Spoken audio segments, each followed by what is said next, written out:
And I get questions all the time. Do you think blood is thicker than water? What is the worst thing I've ever witnessed in my life? What are some of the greatest regrets I had in my life?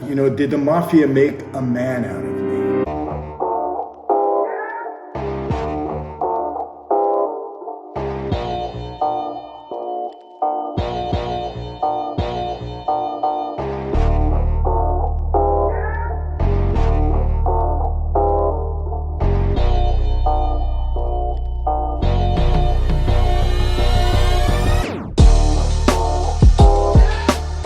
Hi everyone, and welcome to another sit down with Michael Franzese. I have to say I was so moved by the comments that I received on the video that I did with my daughters. I mean, just amazing, the words that were spoken to me. And I really learned something from that. I see that, with me, it's more than the mob stuff with you. It's kind of like somebody said, Michael, we want a window into your soul and into your family and into your life. It was very moving to receive comments like that. So today I'm going to do something a little bit different. I get questions all the time, and I'm going to answer some questions that were, to me, very deep. Really gives you some insight into me, some of my thoughts, my feelings. And of course, the mob life, obviously, to a degree, shaped who I am. So, a lot of things that come out in my life are based upon the experiences that I had during that time, my perspective, my experiences. So I guess there is that influence in almost everything that I do. I was part of that life for 25 years. I was born into the life in a way with my dad. So yes, it is an influence on me. Even though I've left the life, it still had a hand in making me who I am today. And I'm sure that's the same for all of you. Whatever walk of life, however you've grown up, whatever your childhood experiences were, your experiences as a teenager and again as an adult, they helped form who you are today, whether that be good or bad. It's just the way it is. So today, I'm going to answer 5 very insightful questions, I think, and I'm going to give you that window to my soul that people have asked about. One question I got, and they said, Michael, do you think blood is thicker than water? And I hate to answer it like this because a lot of us are all about family, but the answer is no. In my experience, blood is not all the time thicker than water.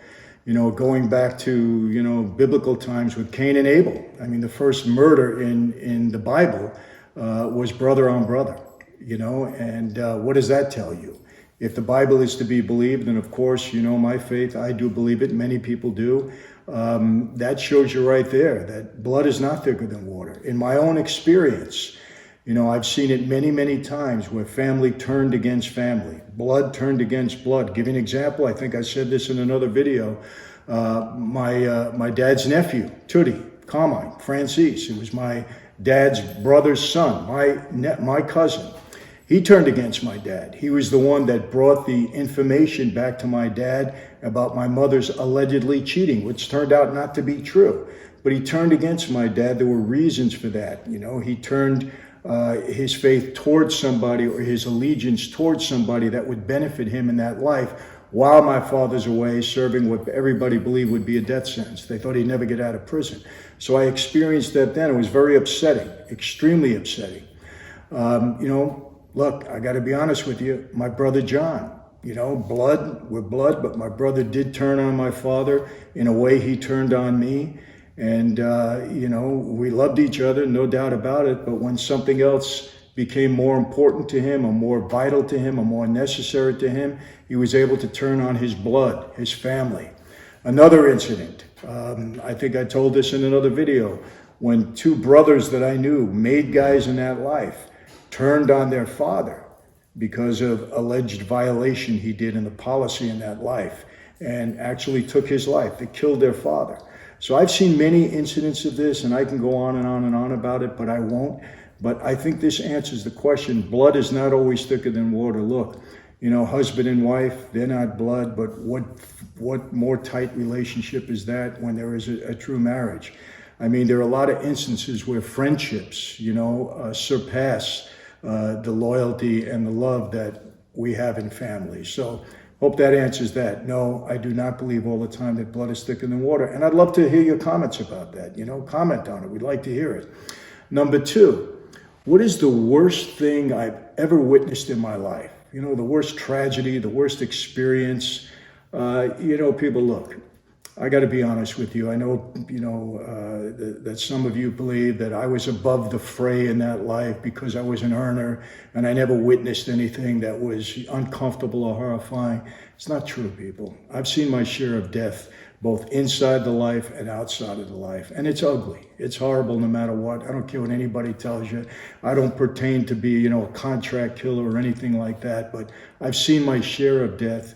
And it's ugly, and it's not something that you want to witness in your life, even though it is a reality and a fact of life. And murder is even more horrible than, natural death. But and I've seen that, and like I said, I've seen my share of it, and it's horrible. One of the worst things I've ever witnessed was back in 1975. Eastern Airlines flight heading from, I think, New Orleans into JFK, Kennedy Airport, New York, crashed, and well over 100 people died. And I had a very dear friend, a gumbada of mine close to me, that had to be on site, when that crash happened or after that crash happened. And he said to me, Gumba, I want you to come with me. He said, I don't want to go alone. I want you to come with me. He says, it's a rough experience. I know I can handle it. I'd feel better if you were by my side. And I did go with him. I didn't want to, but I did go with him because I really loved and cared for this person. And people, I got to tell you, it was the worst tragedy I've ever seen in my life. To see death in a crash like that, and to see the bodies all over the, runway, and, Rockaway Boulevard was the parkway right near the airport. It was a horrible sight that I will never forget. As a matter of fact, I think I've seen it in my sleep a few times. Some of the times when my wife tells me, what are you dreaming about? I'm fighting. I'm, in my sleep, that's when things come out. One of the most horrific things I've ever seen in my life, and I hope nobody ever has to witness that. And I'm sure people that have gone to war and, fought for their country have seen horrible things also, and it stays with you. It absolutely does. You don't forget things like that. Horrible. Number three, what are some of the greatest regrets I had in my life? I think one of the greatest regrets was being in prison when both of my grandparents died, my mother's mom and dad. I was very close to them. They had a major part in raising me throughout my life. My mom was only, she was 15 when she got pregnant, 16 when I was born.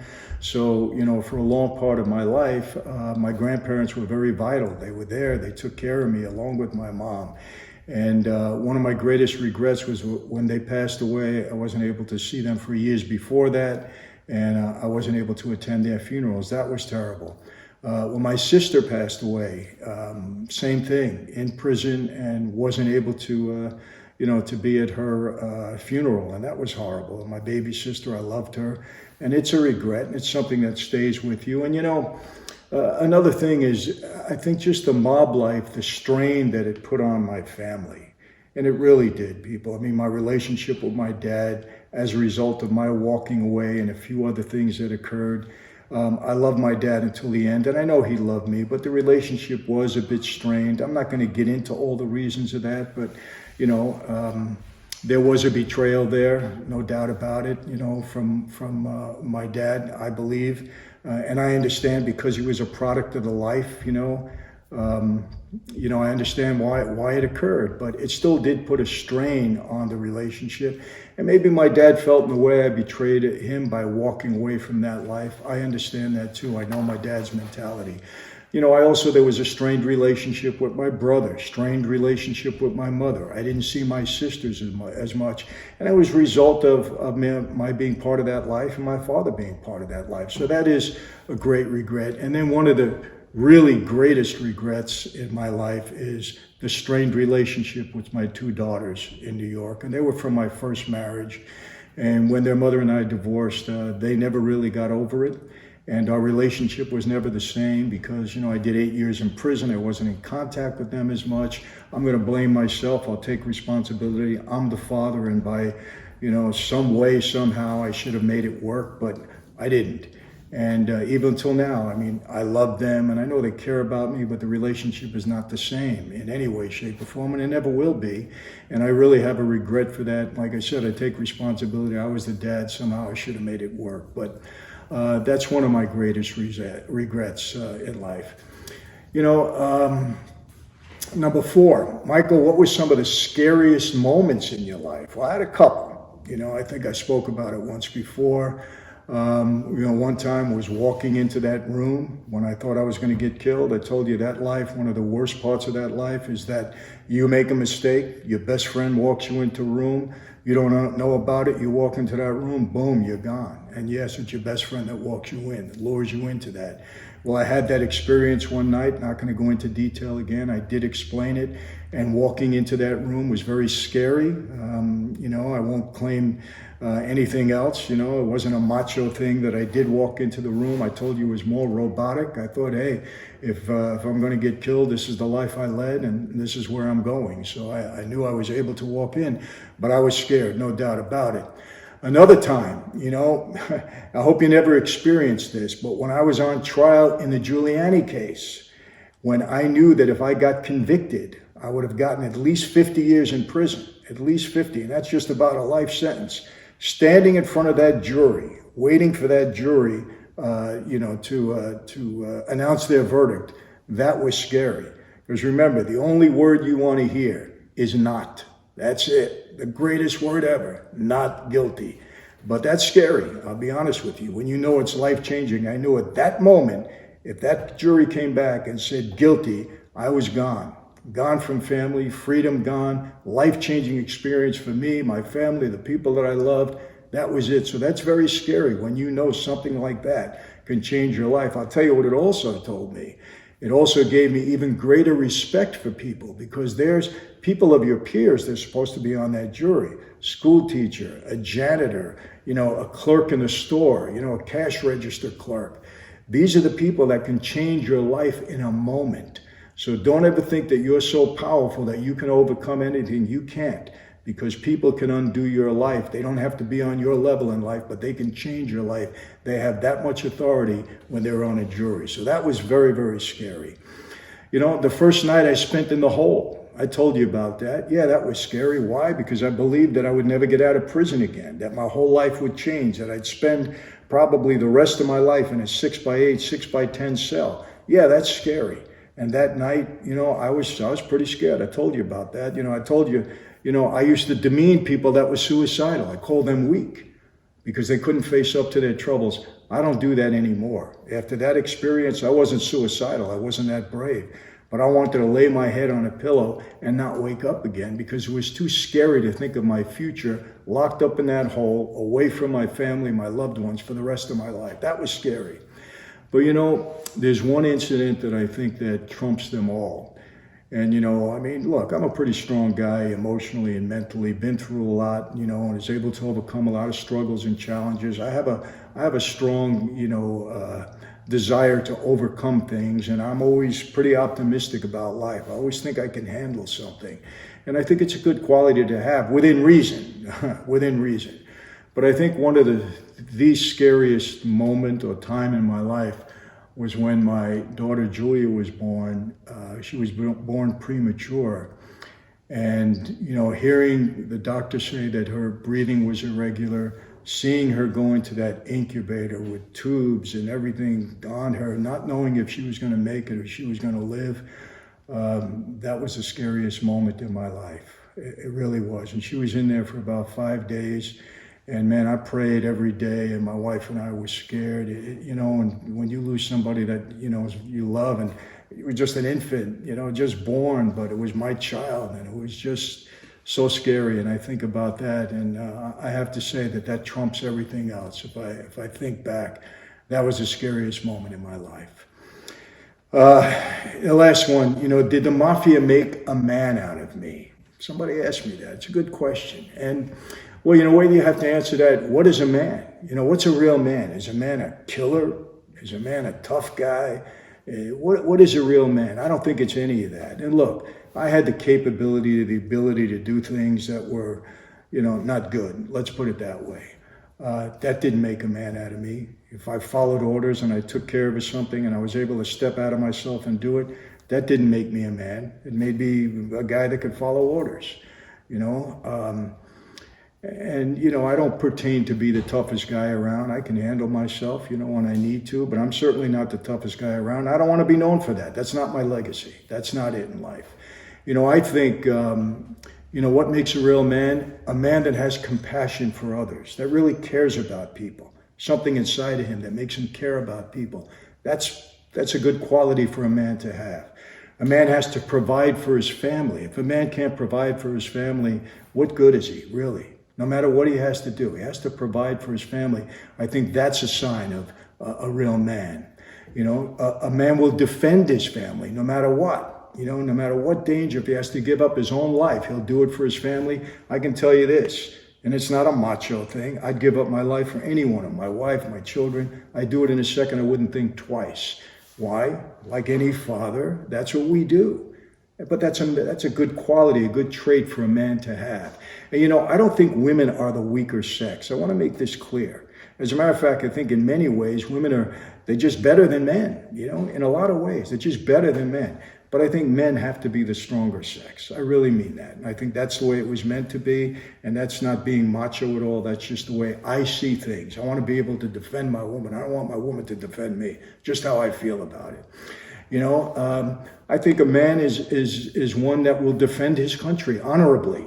Say, no, you know what? This is the country that I believe in. This is the country that I live in, that my family resides in. I respect it. I honor it. And I'll defend it honorably. I think that's the sign of a real man. And, a man has to be fair with people. Fairness, I think, is important in life. You don't pass judgment right away. You be fair with people. And most of all, I think a man has to have true love inside of him. Love is a good quality, or is a quality or a sign of manhood. So, did the Mafia make a man out of me? No. The Mafia, showed me certain things. It showed me how to respect authority. It showed me how to live a life of discipline. And I think those are all also traits of a man, but it didn't make a man out of me. I knew guys in that life that I didn't consider them real men. And they were tough guys, but that doesn't make you a man. So, hopefully you understand what I say. So that's what I believe. So yes, it helped form me, but it didn't make me a man. So, I think that's it for today. I really appreciate the comments that I'm getting. And, look, I'll tell you mob stories. I know a lot of people tune into this channel because they want to hear mob stories. And of course, I got more. And my perspective on certain eras of the mob that I wasn't even involved in, but that I know about, heard about, can give you my perspective, true, false, reality, or not. Yeah, we're going to continue doing that. But there's more I think I have to offer you people. That's why I have my MichaelFranzese.com, my crew, and my inner circle. We're doing great things there. If you want to join, you know how to do that, MichaelFranzese.com. I appreciate all the subscribers that are coming on. We're getting, 1,000 a day, and that's a good number, and I really do appreciate that. We're going to continue. I am going to be starting a podcast, and it's going to be a 10-episode series on something you're really going to love. We're going to get that started pretty soon. So that's it for today. How do I always leave you? I leave you the same way, and I'll say it again today. Be safe, be healthy. God bless all of you, and I'll see you.